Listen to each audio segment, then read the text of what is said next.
இந்த உலகத்தில் பல மக்களுக்கு அவர்களது திருமண நாள் ஒரு விசேஷமான நாளாக இருக்கும்.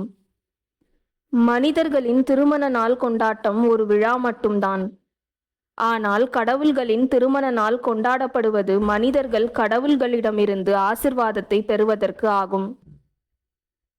பங்குனி உத்திரம் நாள் என்பது பல கடவுள்களின் திருமணங்கள் நடைபெற்ற நாளாகும். வருடா வருடம் தமிழ் மாதம் பங்குனியில் வரும் உத்திரம் நட்சத்திரம் அன்று பங்குனி உத்திரம் கொண்டாடப்படுகிறது. பங்குனி உத்திரம் கொண்டாடப்படுவதற்கு பல கதைகள் சொல்லப்படுகின்றன. அவற்றிலிருந்து சில கதைகளை தெரிந்து கொள்வோம். கடவுள் சதிதேவி இறந்த பிறகு கடவுள் சிவபெருமான் ஆழ்ந்த தியானத்தில் இருந்தார். அவரின் தியானத்தை தொந்தரவு செய்ய யாரும் விரும்பவில்லை. ஏனென்றால் அவரின் தியானத்தை கலைப்பவர் அழிந்து விடுவார் என்று அனைவருக்கும் தெரியும். இந்த சூழ்நிலையை புரிந்து கொண்ட அசுரர்கள் தவம் செய்து மற்ற கடவுள்களிடமிருந்து அதிக வரங்களை பெற்றனர். கடவுள் சிவனின் மனைவி கடவுள் சதிதேவி இறந்து விட்டதால் கடவுள் சிவனுக்கு குழந்தை பிறக்காது என்று நினைத்த சில அசுரர்கள் கடவுள் சிவனின் மகனை தவிர வேறு யார் ஒருவராலும் அவர்களுக்கு மரணம் நிகழக்கூடாது என்று வரம் வாங்கினர். அந்த வரங்களின் சக்திகளை கொண்டு தேவர்களை மற்றும் மற்ற உயிரினங்களை தொந்தரவு செய்த அசுரர்கள் அவர்களை அச்சுறுத்தியும் வந்தனர். இதை கண்டு பயந்து போன தேவர்கள் கடவுள் சிவனை தியானத்தில் இருந்து எழுப்பி அவரை கடவுள் பார்வதிக்கு திருமணம் செய்து வைக்க நினைத்தனர். அதற்காக அவர்கள் மன்மதனை அனுப்பி கடவுள் சிவனின் தவத்தை கலைத்தனர். அப்போது கடவுள் சிவனின் மூன்றாவது கண் மன்மதனை எரித்து சாம்பலாக்கியது. அதன் பிறகு கடவுள் சிவனுக்கும் கடவுள் பார்வதிக்கும் பங்குனி உத்திர நாளில்தான் திருமணம் நடந்ததாம். சிறிது காலம் கழித்து கடவுள் விநாயகர் மற்றும் கடவுள் முருகன் ஆகியோர் கடவுள் சிவன் மற்றும் கடவுள் பார்வதிக்கு மகன்களாக பிறந்தனர். கடவுள் முருகர் வளர்ந்த பிறகு நன்மைக்கு எதிராக அசுரர்கள் செய்யும் அதர்மங்களை பற்றி தெரிந்து கொள்கிறார். அதனால் கடவுள் முருகர் தனது தாய் தந்தையிடம் ஆசி பெற்று சில அசுரர்களை அழிப்பதற்காக பயணத்தை தொடங்கினார். அந்த பயணத்தின் போது கடவுள் முருகனின் வீரப்படை அவரை பின்தொடர்ந்தது. அப்போது கடவுள் முருகனின் வழியில் ஒரு சிறிய மலை சட்டென்று பெரிதாக வளர்ந்து அவரின் பயணத்தை தடுத்தது. கடவுள் முருகன் அந்த வழியில் பயணித்ததற்கு காரணம் தாரகாசுரன் என்ற அசுரன் அந்த மலையின் அருகே வாழ்ந்து வந்தான் என்பதாகும். கடவுள் முருகன் அவருடைய படை தளபதி வீரபாகுவையும் மற்றும் சில வீரர்களையும் தாரகாசுரனை கொல்வதற்கு அனுப்பினார். கடவுள் முருகனின் படையிலிருந்து அந்த மலையின் குகைக்கு உள்ளே சென்ற சில வீரர்கள் மயங்கி விழுந்தனர். பிறகு வீரபாகுவும் மற்றும் சில வீரர்களும் அந்த அசுரன் தாரகாசுரனை எதிர்கொள்ளச் சென்றனர்.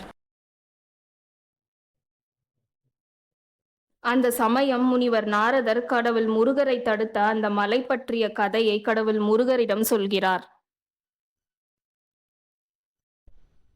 கடவுள் முருகரை தடுத்த அந்த மலை கிராவுஞ்சன் என்ற ஒரு அசுரன் ஆவான். முன்னொரு காலத்தில் இந்த அசுரன் கிராவுஞ்சன் சாபம் பெற்றான். கிராவுஞ்சன் மலையாக மாறிவிடுவான் என்றும் பிறகு கடவுள் சிவனின் மகனால் மரணத்தை சந்திப்பான் என்றும் முனிவர் அகத்தியர் அசுரன் கிராவுஞ்சனுக்கு சாபமளித்தார்.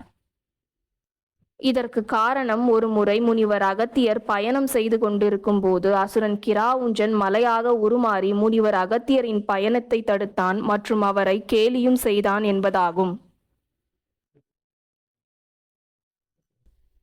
இந்த அசுரன் கிராவுஞ்சன் சாபத்தினால் மலையாக மாறிய பிறகு தாரகாசுரனையும் அவனது சகோதரர்களையும் அழிக்க புறப்பட்ட கடவுள் முருகனையும் மற்றும் அவரது வீரப்படையையும் தடுத்தான். முனிவர் நாரதர் இந்த கதையை சொல்லி முடித்த பிறகு அங்கே வீரபாகுவுக்கும் தாரகாசுரனுக்கும் ஒரு பெரிய சண்டை நடந்தது. இறுதியில் தாரகாசுரன் ஒரு எலியாக மாறி கிராவுஞ்சன் மலைக்குள் சென்று மறைந்து கொண்டான். அப்போது கடவுள் முருகர் தனது வேலை பயன்படுத்தி அசுரன் கிராவுஞ்சன் மலையையும் தாரகாசுரனையும் வதம் செய்தார். அதன் பிறகு அந்த மலையின் குகைக்குள் ஏற்கனவே சென்று மயங்கி இருந்த கடவுள் முருகனின் படையிலிருந்த வீரர்கள் அவர்களது பழைய நிலைக்கு திரும்பினர். கடவுள் முருகர் தாரகாசுரனை வென்றதற்கு பரிசாக கடவுள் இந்திரன் தனது மகள் கடவுள் தெய்வானையை கடவுள் முருகனுக்கு திருமணம் செய்து தருவதாக வாக்கு தந்தார். அதன்படி கடவுள் முருகருக்கும் கடவுள் தெய்வானைக்கும் பங்குனி உத்திரம் நாளன்றுதான் திருமணம் நடந்ததாம். அத்தோடு கடவுள் முருகரின் இரண்டாவது மனைவியான கடவுள் வள்ளி குறவர்களின் தலைவரான நம்பியின் மகளாக பங்குனி உத்திரம் நாளன்றுதான் பிறந்தார்களாம்.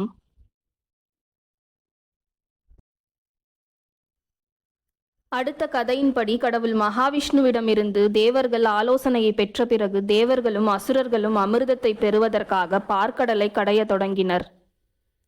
பலருக்கும் தெரியும் வேத இலக்கியங்களின்படி தேவர்கள் மற்றும் அசுரர்கள் இயற்கைக்கு அப்பாற்பட்ட சக்திகளை பெற்றவர்கள் என்பது. முனிவர் துர்வாசர் கொடுத்த சாபத்தினால் தேவர்களின் சக்திகள் குறையத் தொடங்கின. தேவர்கள் அவர்களின் சக்திகளை திரும்பி பெற வேண்டும் என்றால் பார்க்கடலை கடைந்து அதிலிருந்து கிடைக்கும் அமிர்தத்தை அவர்கள் குடிக்க வேண்டும் என்று சொன்னாராம் கடவுள் மகாவிஷ்ணு.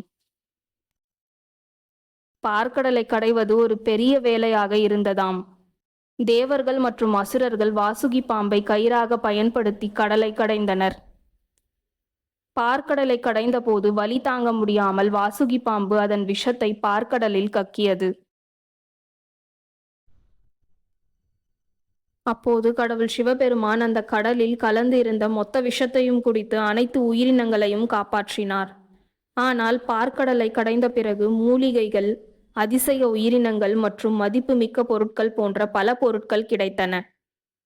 பார்க்கடலை கடைந்த பிறகு கடலிலிருந்து கடவுள் மகாலட்சுமி தோன்றினார் என்று நம்பப்படுகிறது. கடவுள் மகாலட்சுமி பங்குனி உத்திர திருநாளில்தான் பார்க்கடலிலிருந்து தோன்றினார்களாம்.